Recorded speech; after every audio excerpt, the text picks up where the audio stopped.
Husband abandoned wife with 3 kids. Her comeback left him speechless. A story of resilience and hope that will touch your heart. Welcome back. Leave a like on the video, subscribe to the channel, and enjoy the story. Grace Matthews stared at the front door, still ajar after Ian stormed out moments ago. The autumn breeze sent fallen leaves skittering across their worn welcome mat, a stark reminder of how quickly life could change with the seasons. At 45, with calloused hands that testified to years of hard work, Grace now faced her greatest challenge yet, raising 3 children alone in their small coastal town of Bayview, with nothing but her sewing machine and a mountain of debt her husband had conveniently forgotten to mention before leaving. The foreclosure notice lay crumpled on the kitchen table, its red lettering screaming that she had just 90 days to make a substantial payment or lose the only home her children had ever known. "Mom?" 10-year-old Emma appeared in the hallway, clutching her teddy bear. "Is Dad coming back this time?" Grace swallowed hard, forcing strength into her voice, even as her hands trembled. "Don't you worry about that now, sweetheart. We're going to be just fine." The words felt hollow, but she couldn't let her daughter see her fear. Behind Emma stood 13-year-old Jacob, his eyes revealing that he understood more than his sister, while 7-year-old Oliver peeked from behind his older brother's back, thumb firmly in his mouth, a habit he'd outgrown years ago but had resumed in recent weeks as tensions in the house had escalated. That night, after tucking the children into bed with stories braver than she felt, Grace transformed their tiny living room into a makeshift workshop. Her ancient Singer sewing machine, her grandmother's legacy, sat proudly on the dining table, surrounded by fabric scraps she'd been saving for someday. That someday had arrived without warning, and as the clock ticked past midnight, the steady rhythm of the machine became her heartbeat, her lifeline, her quiet defiance against the circumstances threatening to drown her. By dawn, Grace had mended 7 garments brought by neighbors who occasionally used her skills for small repairs. The pile of coins she'd earned wouldn't even buy groceries for the day. But as the first light of morning filtered through the threadbare curtains, illuminating the dust particles dancing in the air, something within Grace crystallized into determination. She would not break. She could not afford to. In the small bathroom mirror, Grace hardly recognized the woman staring back at her, dark circles under tired eyes, premature lines etched by worries she'd kept hidden for years. "You can do this," she whispered to her reflection, trying to believe it. For a fleeting moment, doubt clouded her vision. What did a woman with only a high school education and no formal training know about running a business? Who would take seriously a seamstress from the wrong side of Bayview, whose mother had cleaned houses, and whose father had mended fishing nets until arthritis crippled his hands? The very hands she had inherited, along with their skill. The morning routine felt surreal, making breakfast, packing lunches, sending the children off to school with reassuring smiles that required more strength than lifting boulders. Jacob lingered at the door, his lanky frame suddenly seeming older. "I can skip basketball practice, Mum. Maybe get a paper route or something." Grace shook her head firmly. "Absolutely not. Your job is to be a kid, to study hard. My job is everything else." She straightened his collar, a gesture so maternal it almost broke her composure. "We're Matthewses, and Matthewses don't quit when things get tough." As soon as the door closed behind him, Grace allowed herself exactly 60 seconds of silent tears before wiping her face and reaching for the phone. The bank manager's voice was professionally sympathetic, but unmoved by her situation. 90 days. 90 days to come up with 3 months of missed mortgage payments, plus penalties, a sum that might as well have been $1 million for all her ability to produce it. Grace worked through the day, hunched over her machine, taking in mending. Jobs from neighbors who probably needed the money themselves, but recognized her desperation. Mrs. Calloway from down the street brought over a casserole along with her husband's torn work shirts. "Just until you get on your feet again, dear," she said, not meeting Grace's eyes, preserving her dignity. By the end of the first week, Grace had established a routine, sewing late into the night after the children were asleep, catching a few hours of rest in the old armchair, rather than the bed she had shared with Ian, which now seemed too large, too empty, too filled with memories of a man who had promised forever and delivered barely 15 years. The small jobs brought in just enough to keep food on the table, but the mortgage payment loomed like a storm on Bayview's horizon. Grace pinned a calendar to the wall, marking off days with red X's, each one bringing her closer to the deadline that could leave them homeless. 65 days remained when the first serious setback hit. The coastal winter arrived with a vengeance, bringing howling winds and relentless rain that found every weakness in their aging roof. Grace awoke to the sound of dripping water, a steady plink, plink, plink, that led her to the living room where a growing stain spread across the ceiling, directly above her precious sewing machine. Panic seized her throat as she raced to move the machine, slipping on the wet floor and banging her knee painfully against the table edge. "Not this, please, not this," she whispered, checking the machine for damage. Without it, they had nothing. The hardware store wouldn't open for hours, and the rain showed no signs of abating. Grace surveyed the room with frantic eyes, spotting the plastic shower curtain from their bathroom. Within minutes, she had fashioned a makeshift canopy of plastic bags, shower curtain, and clothesline, directing the leaking water away from her workstation and into a collection of pots and pans that created a bizarre percussion as water dripped into them. Jacob found her like that in the morning, surrounded by containers catching water, doggedly working on Mrs. Peterson's curtain hemming by the light of a camping lantern, the electricity having gone out sometime around 3 a.m. "Mom," he started, his young face creased with worry. "It's an adventure," Grace interrupted, forcing brightness into her voice. "Go wake your sister and brother. Tell them we're having camping breakfast today." She held up a package of marshmallows. She'd been saving for a special occasion. "We can toast these over the gas stove." The children's delight at the unexpected treat almost made her forget the gravity of their situation. Almost. Between bites of toasted marshmallow sandwiches, Grace silently calculated costs. Roof repair versus mortgage payment. There was no way to stretch her meager earnings to cover both. That afternoon, instead of repairing the roof professionally, Grace accepted the help of Mr. Finley, a retired contractor who lived next door. Together they patched the worst of the leaks with materials he just happened to have lying around in his garage. His kindness brought tears to her eyes that she blamed on the wind. "My Martha would have wanted me to help," he said gruffly, referring to his late wife. "She always said you had magic in your fingers, the way you fixed her church dresses." The temporary fix would hold for now. But Grace knew that, like so many aspects of her current life, it was a band-aid on a wound that required surgery. If only she could find a way to turn her small mending service into something more substantial, something that could actually support a family of 4. The opportunity presented itself unexpectedly one crisp morning when Grace was delivering freshly mended uniforms to the Seaside Festival Committee.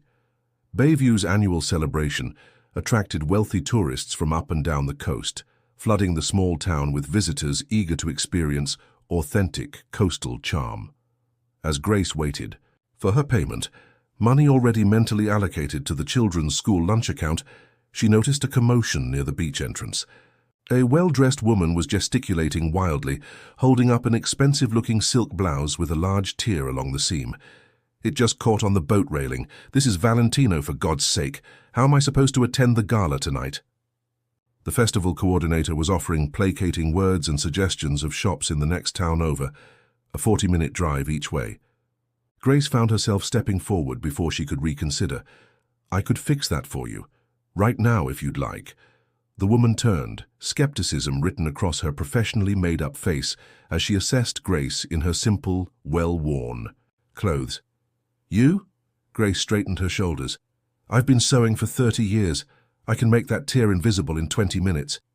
The desperation of wealth met the desperation of poverty, and the woman handed over the garment. "If you ruin it, you'll be hearing from my lawyer." Grace nodded, not trusting herself to speak as she accepted the blouse and her portable emergency sewing kit from her bag. Finding a bench nearby, she set to work with the focus of someone performing surgery, her fingers moving with the precision that had earned her a reputation among Bayview locals. 23 minutes later, Grace had counted each one silently. She returned the blouse to its owner. The repair was indeed invisible, the delicate silk restored so perfectly that the woman had to search to find where the tear had been. "This is remarkable," she admitted, reaching for her wallet. "How much do I owe you?" Grace hesitated. The repair shop in town would charge at least $30 for such work, but $30 would feed her children for days.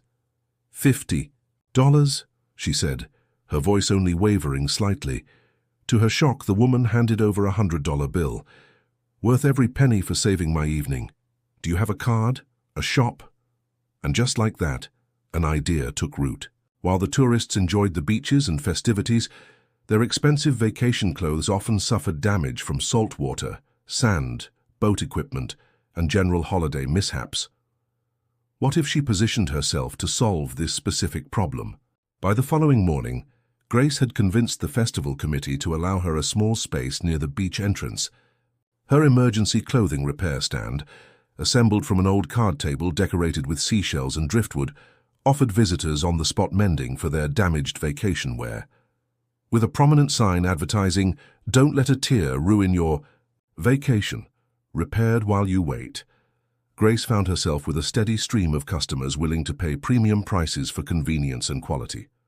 By the end of the 3-day festival, Grace raced to the bank with just hours to spare before closing time, clutching an envelope containing exactly enough for the first mortgage payment. The bank manager's surprised expression when she counted out the cash was worth every backache from hunching over her portable machine in the sunshine. "I'll see you next month," Grace said with newfound confidence, already planning how to sustain this momentum after the tourists departed.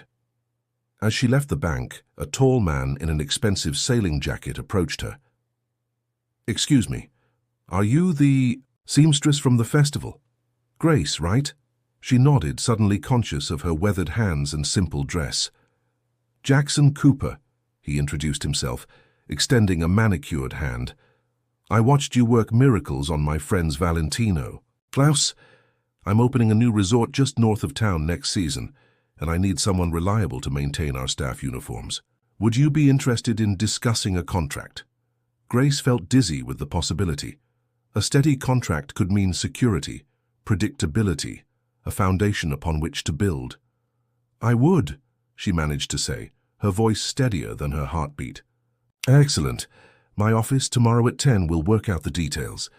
He handed her a business card embossed with Cooper Luxury Developments in gold lettering. What Grace couldn't know as she walked home that evening, hope blooming in her chest for the first time in weeks, was that Jackson Cooper had plans that extended far beyond resort uniforms. His development company had been quietly purchasing properties throughout Bayview, particularly in Grace's neighborhood, with plans to demolish existing structures and expand his luxury resort complex. Her own house, with its delinquent mortgage, was already on his acquisition list. Information he conveniently withheld during their meeting the next day, where he offered her a contract generous enough to keep her from defaulting on her loan, but not enough to ever get ahead. If you are enjoying the story, type 5 in the comments and subscribe for more videos like this. If not, type 0. It helps me create even better content for you. Continuing. Bayview had always been a town where the scent of salt water mingled with the smell of fresh fish, and the distant call of seagulls provided a constant soundtrack to daily life. For generations, families like Grace's had made their living from the sea or by serving those who did. The Matthews family had never been wealthy, but they had been respected for their hard work and craftsmanship.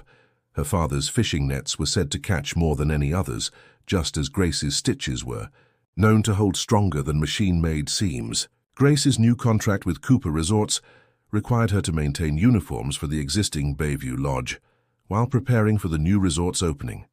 The work was steady but demanding, requiring her to meet exacting standards while still taking on private clients to make ends meet. She converted her small backyard shed into a dedicated workspace, insulating it against the coastal dampness with discarded moving blankets and installing bright lights that allowed her to work with precision. Through long evenings, the children adjusted to their new reality with the resilience only the young possess. Jacob took on more responsibility at home, helping with dinner preparations and looking after his younger siblings while Grace worked. Emma developed an interest in sewing, sitting at her mother's feet in the evenings, learning to thread needles and make simple stitches. Even little Oliver contributed, carefully sorting buttons by color and size, creating organizational systems that sometimes made sense only to him. As winter deepened, Grace's reputation spread among the wealthy second homeowners who visited Bayview for weekend getaways. Her phone began ringing with requests to repair expensive garments that other seamstresses wouldn't touch for fear of ruining them. Grace never turned down a job, regardless of its difficulty. She couldn't afford to. One particularly challenging commission came from Mrs. Eleanor Blackwood, wife of a tech executive who owned a cliffside mansion on Bayview's northern point.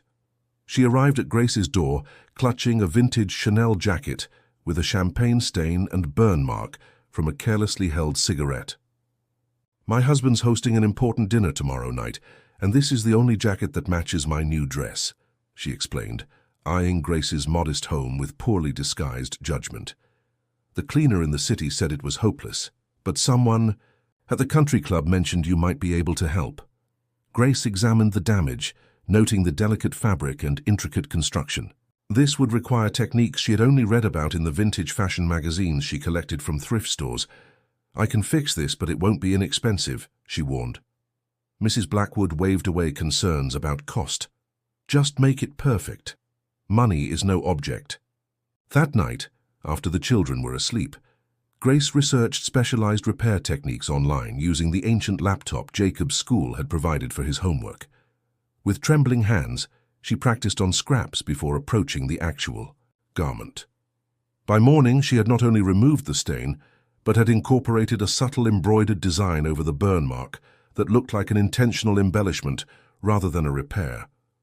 When Mrs. Blackwood returned to collect the jacket, her expression shifted from skepticism to awe. "How did you... This is better than new." She ran her fingers over the embroidery. "Is this a seashell design?" Grace nodded. "It's a scallop. Shell native to our bay. I thought it complemented the jacket's lines. It's exquisite." Mrs. Blackwood wrote a check with so many zeros that Grace had to grip the table to steady herself. "I'll be telling everyone about you." True to her word, Mrs. Blackwood's recommendation brought a flood of high-end clients to Grace's door. For the first time since Ian's departure, she allowed herself to imagine a future beyond mere survival. Perhaps a proper shop downtown instead of her converted shed, maybe even setting aside money for the children's education. Jackson Cooper continued to appear periodically, checking on uniform production, but also asking subtle questions about her neighbors, whether any were considering selling their properties, how they felt about tourism development, whether they'd welcome improvements to the neighborhood. His questions raised alarm bells in Grace's mind, but she needed his contract too desperately to push back. The breaking point came 4 months after Ian's departure. Grace had just tucked the children into bed when a pounding at the front door startled her. She opened it to find her neighbor, Rita Sanchez, in tears. "They're buying all the houses," Rita sobbed, collapsing into Grace's arms. "Cooper Developments. They're planning to demolish the whole block for some kind of luxury spa complex. Pablo got a letter offering to buy our house today, and when he called to negotiate, they mentioned they already had commitments from half the neighborhood." Grace felt her blood run cold. "Which half?" "The Finleys, the Johnsons, even old Mrs. Kavanaugh. They're offering above market value, but where would we go? There's nothing affordable left in Bayview, and our families have been here for generations." Disgusted realization washed over Grace. Her contract with Cooper wasn't generosity, it was strategy. Keep her financially dependent, just enough to eventually force her to sell when the time came. He was picking off her neighbors, one by one, and her home would soon be surrounded by vacant properties awaiting demolition. That night, Grace couldn't sleep. The unfairness of it burned in her chest. Bayview had always been a place where fishermen and millionaires coexisted, the wealthy respecting the authenticity and character that working families brought to the town, the locals providing services that made luxury lifestyles possible. Cooper's vision threatened to destroy that balance forever. Morning brought clarity and a phone call from Mrs. Blackwood, requesting additional embellishment on another garment. "That seashell design was so captivating," she gushed. "All my friends were asking where I found such a unique piece. It felt so Authentically Bayview. The word struck Grace like lightning. Authentically Bayview. That was what her wealthy clients were really paying for. Not just repairs, but connection to the place, its heritage, its character. The very things Cooper's development would erase. An idea began to form, tentative at first, then gaining strength with every passing moment. What if she could offer something Cooper couldn't? Something that celebrated Bayview's character, instead of replacing it. Something that would make her financially independent enough to save her home and perhaps help her neighbors do the same. The next day, Grace visited the local library, researching traditional crafts and designs specific to Bayview's maritime history. She discovered patterns used by generations of fisherfolk for their nets, decorative knots unique to local sailors, and embroidery designs that told stories of life by the sea. That evening, instead of working on uniform repairs, she began experimenting with incorporating these elements into modern clothing. Using leftover fabric from her mending projects, Grace created a simple canvas tote bag, embellished with an embroidered design inspired by tide patterns in the bay and decorated with tiny shells collected from the beach. It was nothing fancy, just a prototype to test her concept. The following weekend, while delivering uniforms to the lodge, she left the bag casually visible atop her work carton. As expected, the manager's wife immediately asked about it. "Oh, that's just a little project I've been working on," Grace responded, with carefully casual nonchalance. "Trying to capture some of Bayview's character in a practical item." "It's charming. Would you make one for me? I'd pay you, of course." By the time Grace left the lodge, she had orders for 5 bags, each to be given as gifts to visitors who want something more special than mass-produced souvenirs. The price, the manager's wife suggested, was 3 times what Grace would have dared to ask. Over the next few weeks, while maintaining her repair business and the Cooper contract, Grace devoted every spare moment to developing what she tentatively called her Bayview collection. Each piece incorporated elements of local heritage, fishing, net patterns on canvas beach bags, knot designs embroidered on denim jackets, appliqued seascapes on linen pillow covers. She used only reclaimed materials, giving new life to discarded clothes and fabrics, just as she was trying to resurrect her own prospects. Jacob noticed her excitement one evening as she worked on a particularly intricate design. "You're smiling." "Mom, I haven't seen you smile like that in a long time." Grace hadn't realized it herself. "I guess I am.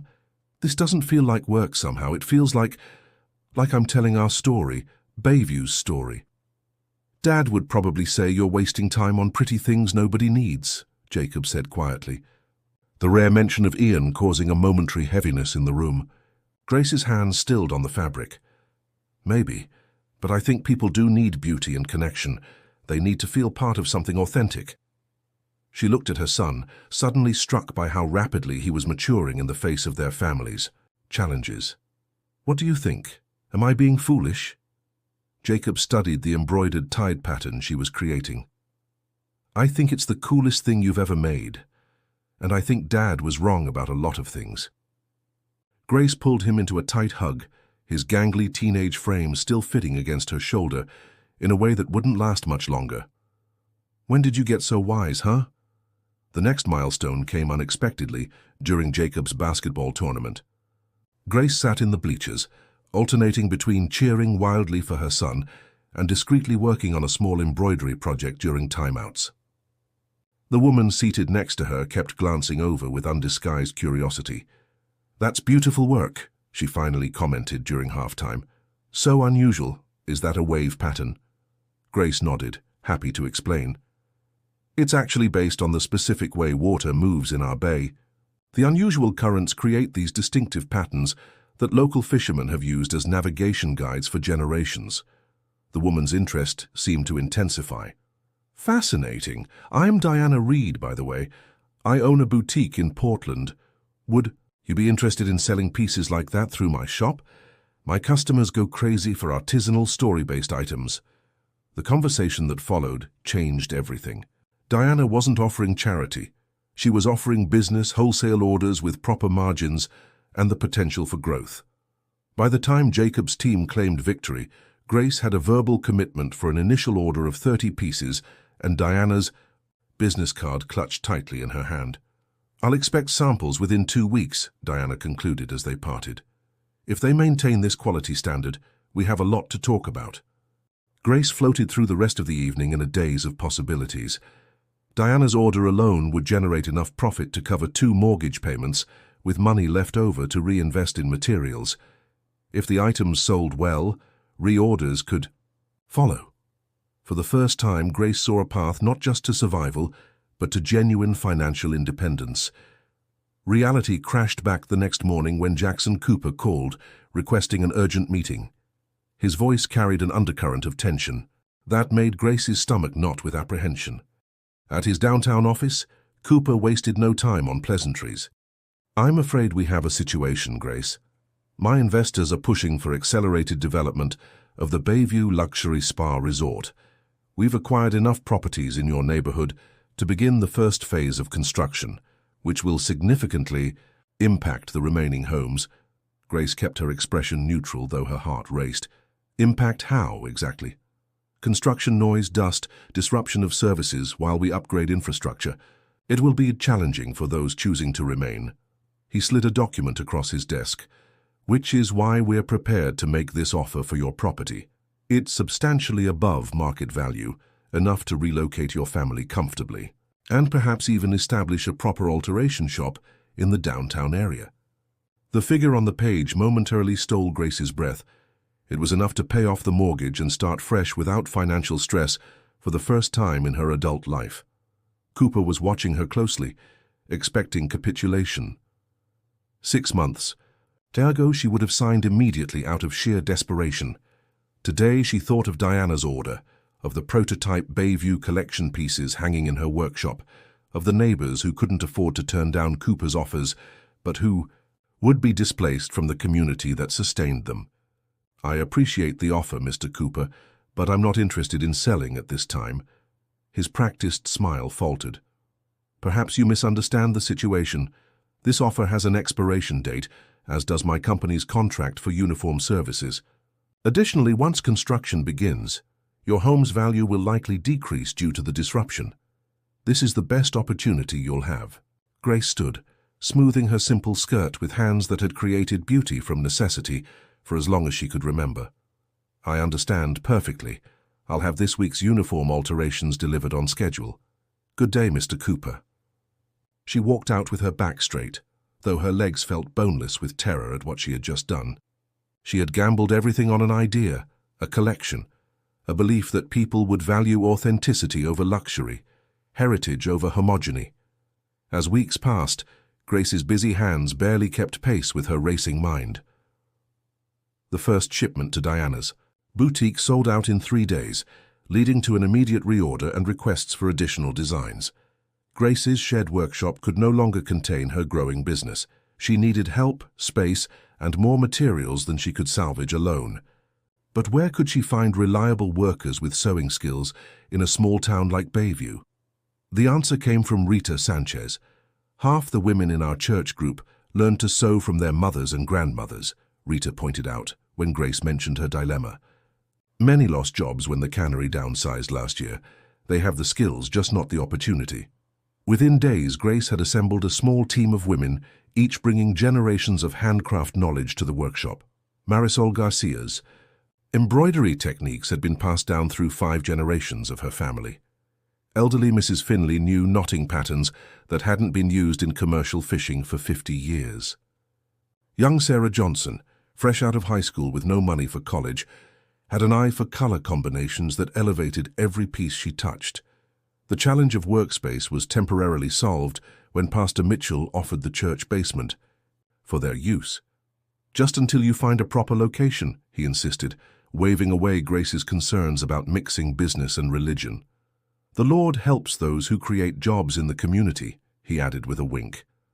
By midsummer, what Grace now called Bayview Heritage Designs had contracts with 6 boutiques in wealthy coastal communities and a growing online presence thanks to Sarah's social media skills.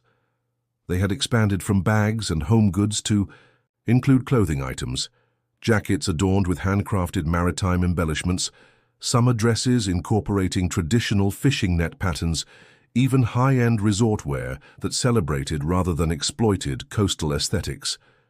The operation was growing just in time. Cooper Development had begun demolition on the first block of acquired homes, and the noise and disruption were exactly as unbearable as promised. 3 more families on Grace's Street had accepted buyout offers, unable to tolerate the conditions or resist the financial temptation. Each departure felt like a personal failure to Grace, though she understood their decisions. Late summer brought Bayview's Heritage Festival, a smaller celebration than the Seaside Festival, but focused specifically on local culture and traditions. Grace had secured a booth to showcase Bayview heritage designs, hoping to attract wholesale buyers from regional boutiques who attended looking for authentic souvenirs to stock their shops. The night before the festival, disaster struck. A delivery truck swerved to avoid a dog in the street and crashed into a power pole, causing an outage across Grace's neighborhood, including her workshop, where the final festival inventory was being prepared. With no electricity and the church basement suddenly plunged into darkness, the team faced a crisis. "We can't miss this opportunity," Grace insisted, her mind racing. "There will be buyers from all over the Northwest tomorrow." Rita's husband Pablo arrived with camping lanterns and a generator borrowed from his construction site. The women worked through the night by lamplight, completing orders with the same manual techniques their ancestors had used before electricity reached Bayview. When morning came, they had enough inventory to make a respectable showing, though less than originally planned. At the festival, their modest booth stood in stark contrast to elaborate displays from established companies, including a lavish pavilion sponsored by Cooper Developments, showcasing their vision for the new Bayview. While tourists crowded around architectural models of luxury condominiums and spa facilities, the Bayview Heritage Designs booth initially attracted little attention. Everything changed when Mrs. Eleanor Blackwood arrived, wearing the Chanel jacket with Grace's scallop shell embroidery. She made a beeline for their booth, bringing a wake of curious socialites with her. "These are the artisans I've been telling you all about," she announced grandly. "Every piece tells a story about this magnificent coastline and its people. I won't set foot in my beach house without at least one of their creations." Her endorsement transformed their fortunes. By mid-afternoon, they had sold their entire inventory and taken orders that would keep them busy for months. More importantly, a buyer from Coastal Living magazine discovered their booth and arranged an immediate photo shoot for their Artisans of the Pacific Northwest feature. As the team celebrated that evening, exhausted but exhilarated by their success, Grace noticed Jackson Cooper watching their booth from a distance, his expression calculating. The next morning, he was waiting on her porch when she stepped out to retrieve the newspaper. "Congratulations on your festival success," he began without preamble. "You've created something special with this heritage concept. My investors were quite impressed." Grace crossed her arms, immediately suspicious. "Thank you. Was there something else?" "A proposition. Rather than continuing as adversaries, I'd like to explore a partnership. Your authentic local designs would be a perfect complement to our resort experience. We could feature a Bayview Heritage Designs boutique as the retail centerpiece of our development, with guaranteed minimum orders and profit sharing. In return, you'd lend cultural credibility to our project." The offer was stunning in its potential, financial upside, and its breathtaking cynicism. Cooper wasn't abandoning his plans to transform Bayview. He was simply incorporating Grace's success into his strategy, using local culture as a marketable commodity while displacing the very people who created it. "I'll need time to consider this," Grace responded cautiously. "Of course. But don't take too long. Construction on your block begins in 60 days. After Cooper left, Grace called an emergency meeting with her core team. Their situation was precarious. Success was building, but not fast enough to secure their homes against development pressure. Cooper's offer would provide immediate financial security for all of them, but at what cost to their community and their integrity? As they debated late into the night in the church basement workshop, surrounded by the fruits of their labor, another visitor arrived. Diana Reed had driven from Portland after hearing about their festival success, and she brought life-changing news. Nordstrom wants to feature Bayview heritage designs in their Pacific Northwest Spotlight program. They're prepared to place a substantial order for the holiday season, with prominent display space in 8 locations. Her excitement dimmed slightly as she registered their stunned expressions. "This is good news, right?" Grace explained their dilemma, Cooper's offer versus Nordstrom's opportunity. Diana's response was unexpected. "If you need larger-scale production, I have contacts with ethical manufacturers in Seattle who could produce your designs to specification. You'd maintain quality control and creative direction, but multiply your output capacity tenfold." The implications were enormous. With Nordstrom's distribution and professional manufacturing support, they could scale quickly enough to generate the capital needed to secure their properties against Cooper's development pressure. But manufacturing elsewhere meant fewer jobs in Bayview, contradicting their mission of community preservation. "We need to sleep on this," Grace decided, seeing the exhaustion and conflicting emotions on her team members' faces. "We'll reconvene tomorrow with clear heads."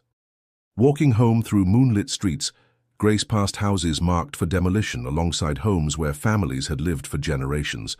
The physical manifestation of their community's crossroads reflected her own. Internal conflict perfectly.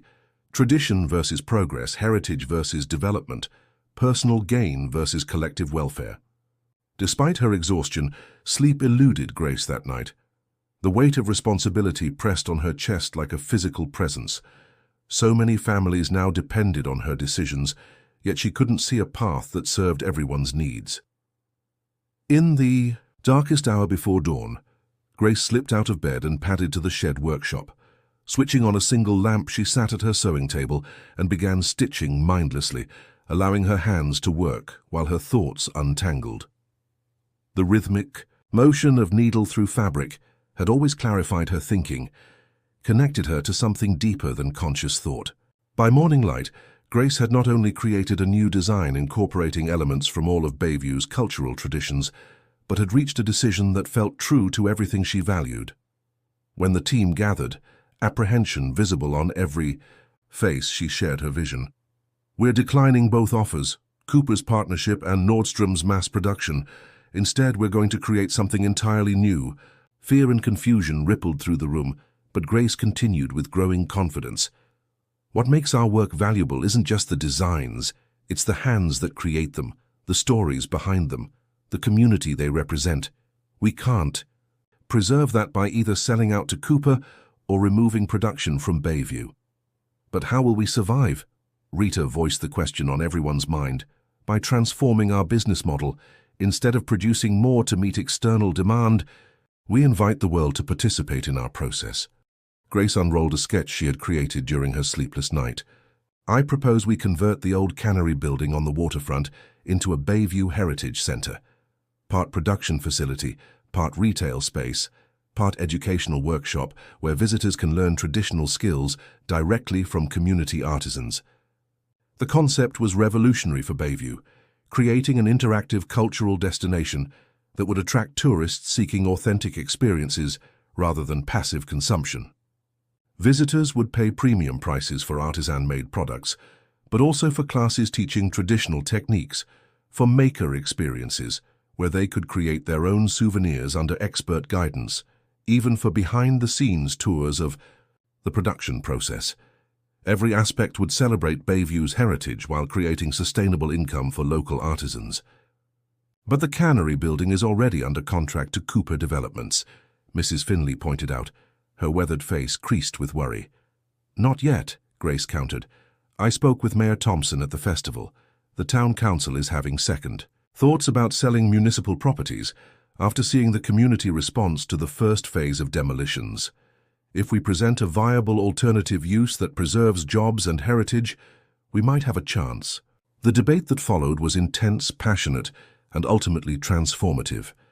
By midnight, they had a business plan drafted on the back of order forms and fabric remnants.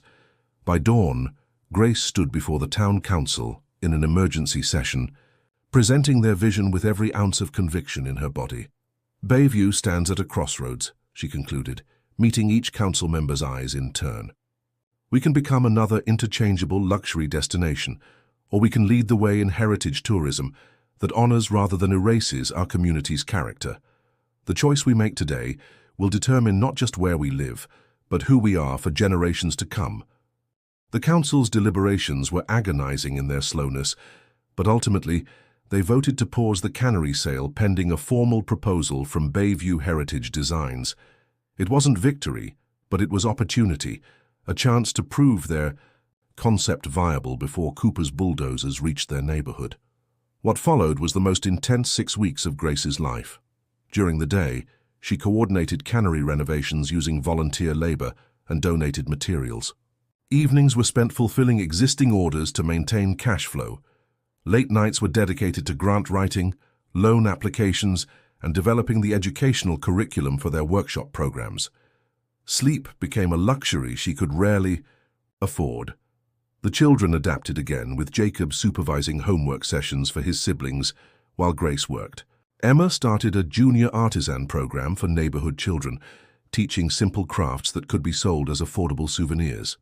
Even Oliver contributed, charming potential investors during site visits with his earnest explanations of maritime knots. 2 weeks before their scheduled grand opening, disaster struck again. A formal letter arrived from Harrington Designs, a major fashion house, claiming that Bayview Heritage Designs' signature bay wash technique, a dyeing method that created patterns resembling the bay's distinctive water flow, infringed on their trademarked process. They demanded immediate cessation of production and threatened legal action that would bankrupt Grace's fledgling company before it could even properly launch. When Grace shared the news with her team, the initial response was panic. They had built their entire identity around techniques drawn from Bayview's heritage, and the bay wash was central to their most popular items. Legal fees to fight the claim would drain resources they desperately needed for the cannery renovation. "This could end everything before we even get started," Grace admitted, the weight of potential failure pressing down on her shoulders. It was Mrs. Finley, at 82 the oldest member of their team, who offered unexpected hope. "My grandfather's fishing journals. He documented everything about traditional dyeing techniques, using natural materials from the bay. His records go back to the 1890s.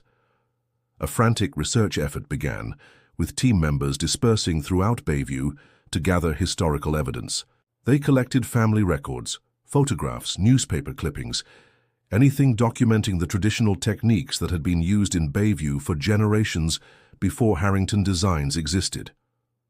The town librarian unearthed a 1923 article from the Bayview Gazette featuring local women demonstrating fabric dyeing using crushed shells and seaweed to create distinctive patterns for fishing celebration banners. Jacob discovered old photographs in the school archives showing similar techniques during the town's centennial celebration in 1948. Mrs. Finley's grandfather's journals provided the most compelling evidence, detailed descriptions, and even fabric samples showing remarkably similar patterns to their modern bay wash technique. Armed with this historical documentation, Grace approached Marianne Chen, a young attorney who had recently moved to Bayview and was still establishing her practice. "I can't pay your full rate," Grace admitted, "but I can offer a combination of cash and trade, legal services in exchange for a percentage of future profits, and custom-designed office decor for your new practice." Marianne reviewed their evidence overnight and called Grace first thing in the morning, excitement evident in her voice. "This isn't just a defensible case, it's a potential precedent setter for protecting traditional cultural techniques against corporate appropriation. I'm in." Her response to Harrington Designs was masterful, not just refuting their claim but countering with evidence that their innovative technique was actually appropriated from indigenous coastal practices that predated their company by centuries. The final paragraph was particularly effective. "Furthermore, we have contacted several major fashion publications regarding your attempt to trademark a traditional indigenous technique as your own intellectual property. We anticipate their interest in this story will be considerable." Harrington's lawyers withdrew their claim within days, unwilling to risk the negative publicity. The victory energized the entire team as they rushed to complete preparations for their grand opening. The day finally arrived, bright and clear, with a gentle breeze carrying the scent of salt water through Bayview's streets. Grace stood before the renovated cannery building, now transformed with fresh paint in sea-inspired colors and windows that sparkled in the morning light. The sign above the entrance, Bayview Heritage Center Traditions Reimagined, had been crafted by Jacob and his friends from driftwood collected along the shore. "Are you ready, Mom?" Emma asked, slipping her small hand into Grace's. Grace looked down at her daughter's upturned face, then at Jacob and Oliver standing nearby, their expressions a mixture of pride and nervousness that mirrored her own emotions. These children, who had weathered abandonment and uncertainty with such courage, deserved every sacrifice she had made, every risk she had taken. "I'm ready," she confirmed, giving Emma's hand a gentle squeeze. The grand opening exceeded even their most optimistic projections. Tourists and locals alike streamed through the center, purchasing handcrafted items, signing up for workshops and experiencing the interactive exhibits that brought Bayview's maritime heritage to life. By mid-afternoon, they had surpassed their projected weekly revenue in a single day. The crowning moment came when a representative from the Pacific Northwest Cultural Heritage Foundation arrived unannounced, drawn by social media buzz about the opening. After touring the facility and participating in a knot-tying workshop, she presented Grace with preliminary approval for a substantial grant supporting heritage preservation through economic development, funds that would secure the center's operations for its critical first year. As evening approached and the last visitors departed, Grace's team gathered in the main workshop space, surrounded by the fruits of their collective labor. They raised glasses of local cider in a toast that acknowledged not just their business success but the deeper victory it represented, a community determining its own economic future by honoring rather than abandoning its past. The weeks that followed brought steadily increasing business, with workshop classes booking solid through the fall season and wholesale orders providing reliable revenue between tourist visits. Grace established a formal apprenticeship program, partnering with the local high school to provide vocational training for students interested in traditional crafts and contemporary applications. Jackson Cooper made one final attempt to co-opt their success, offering to purchase the Bayview Heritage Center concept outright for a figure that would have made Grace and her core team independently wealthy.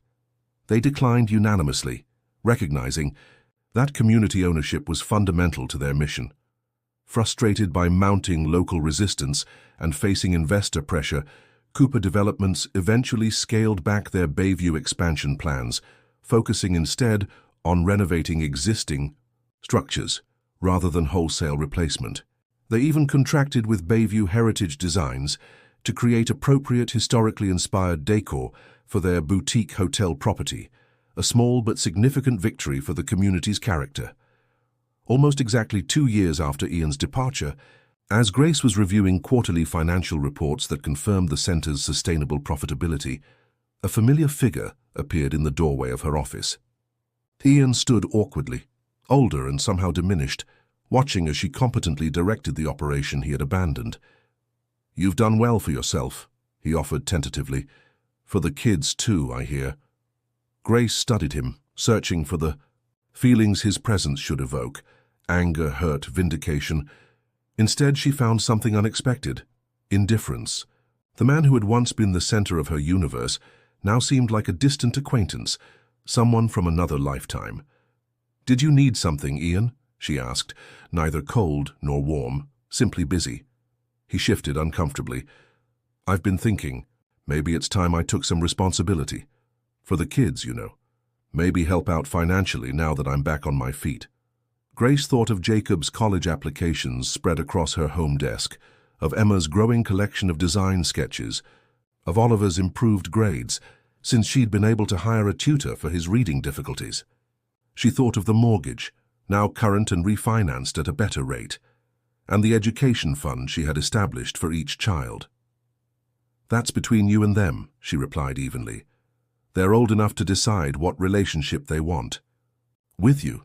As for financial support, we're doing fine, thank you." Ian's expression revealed he had expected gratitude, perhaps even a path to reconciliation. Finding neither, he seemed at a loss. "You've changed, Grace," she smiled then, the first genuine emotion she'd shown since his appearance. "Yes, I have. It turns out I'm much more than someone's wife. I'm a businesswoman, an artisan, an employer, a community leader." She gestured to the thriving workshop visible through her office window. "I'm the woman who saved Bayview's heritage and created a future for dozens of families, including our own." His gaze followed her gesture, taking in the scope of what she had built from nothing.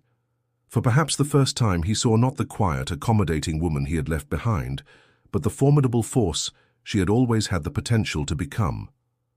"I should go," he said finally. "Tell the kids I'll call them." Grace nodded, already turning back to her work as he departed. There was a time when his leaving had felt like the end of her world. Today, it was simply the departure of someone who no longer had the power to define her worth or determine her future. That evening, as Grace walked home along Bayview's waterfront, she paused to watch the sunset painting the bay in shades of gold and rose. 2 years ago, she had stood in this same spot, terrified and alone, wondering how she would feed her children for another day. Now she walked with the confidence of someone who had discovered her own strength and helped others find theirs. The path had never been straight or simple. There had been failures along with successes, setbacks among the victories. But standing here now, watching light dance across waters that had sustained generations of Bayview residents, Grace knew with absolute certainty that being abandoned had ultimately set her free, free to discover capacities within herself she might never have found otherwise, free to create something that served not just her family, but an entire community.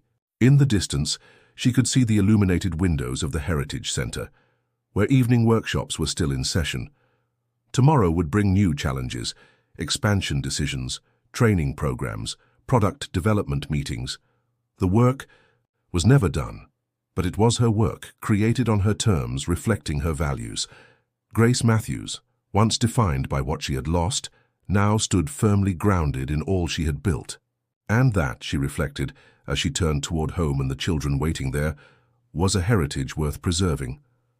Have you ever known someone who turned a devastating personal setback into an opportunity not just for themselves, but for their entire community? Tell me about it in the comments below. When Grace arrived home that evening, the house was filled with the scent of Jacob's increasingly competent cooking. Tonight, his special pasta with herbs from their small backyard garden. Emma had set the table with artistic flair, using arrangements of beach treasures as centerpieces, while Oliver proudly displayed his latest school art project, a diorama of the Heritage Center complete with tiny fabric scraps representing their products. Mrs. Chen called, Jacob informed her as he stirred the sauce. The trademark registration for our heritage patterns was approved. She said it's official. No one can claim our techniques now. It was the final piece of security they had been, waiting for legal protection for the traditional methods that form the foundation of their business. With this registration, acknowledging the communal ownership of cultural heritage while preventing corporate appropriation, Bayview's artistic legacy was secure for future generations. That calls for a celebration, Grace decided, pulling a carton of ice cream from the freezer, a luxury that no longer required careful budget calculations. As they gathered around the table, this family that had weathered abandonment and found unexpected strength, Grace looked at each beloved face and felt a completeness that had nothing to do with Ian's absence or presence. They had created something stronger than dependency, more enduring than disappointment, a family defined not by who was missing but by who remained and how they cared for one another.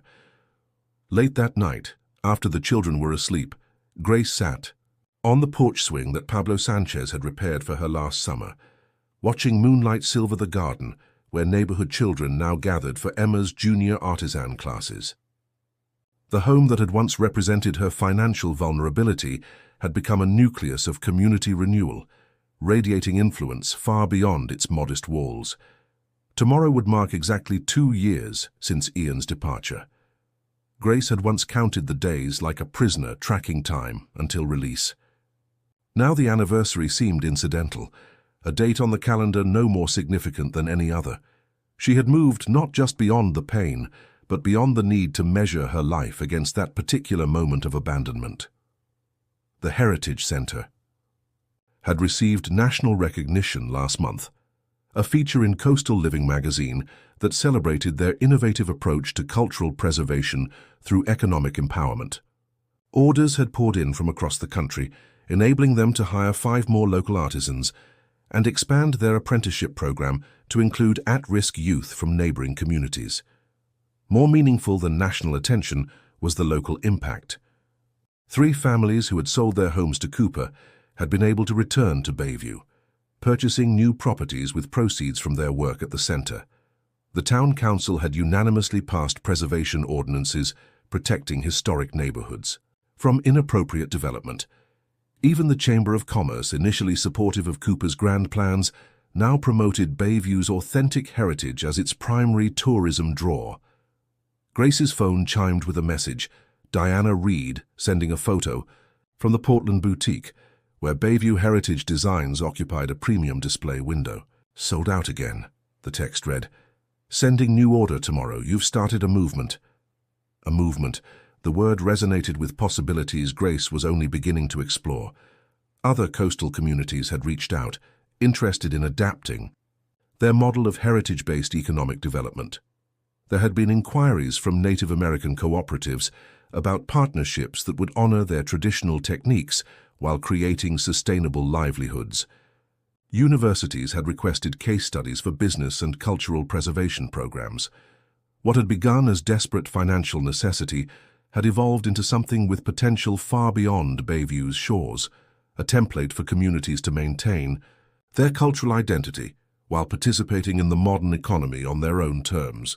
As Grace finally prepared for bed, she paused before the mirror, the same mirror where she had once questioned her worth, her abilities, her future. The woman who gazed back still had work-roughened hands and lines around her eyes that spoke of difficult years, but those eyes now held confidence instead of fear, purpose instead of doubt.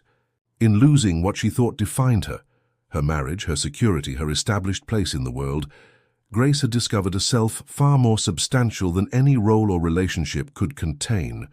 She had learned that true security came not from dependence but from creativity, not from clinging to the familiar, but from courage to reimagine possibility, from the raw materials of necessity.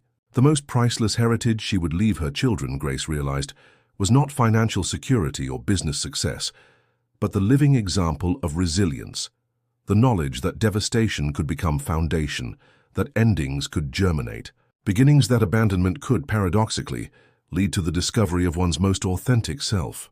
Outside her window, Bayview slept peacefully, the town that had almost lost its soul to development, now secure in an identity that honored past while embracing future. In saving her community, Grace had saved herself, transforming from victim to creator, from abandoned wife to architect of possibility. Tomorrow would bring new challenges, new opportunities, new chances to weave strength from what once threatened to unravel her world. Grace Matthews, once defined by who had left her behind, now walked confidently toward horizons limited only by her imagination and courage. And that journey, she knew with bone-deep certainty as sleep finally claimed her, was just beginning. The true measure of resilience is not merely surviving abandonment, but thriving because of what it teaches us about our own capacity for renewal. In that sense, Ian's departure had given Grace an unexpected gift, the discovery of strength she might never have found in the comfortable shadows of dependence. As dawn broke over Bayview, painting the sky in watercolor washes of pink and gold, Grace woke with the certainty that comes from purpose aligned with passion. Today marked not the anniversary of abandonment, but the celebration of rebirth for herself, her family, and the community that had become both her canvas and her masterpiece. The path ahead would continue to challenge her in ways she couldn't yet imagine. But Grace Matthews, the seamstress with calloused hands and an unbreakable spirit, had discovered the most important pattern of all: how to stitch together fragments of broken dreams into a tapestry more beautiful and enduring than anything she had originally planned. And that, in the end, was a heritage worth passing on. Congratulations. Type 9 in the comments so that I know you stayed until the end with me. Thank you for watching, and until tomorrow's story on this same channel.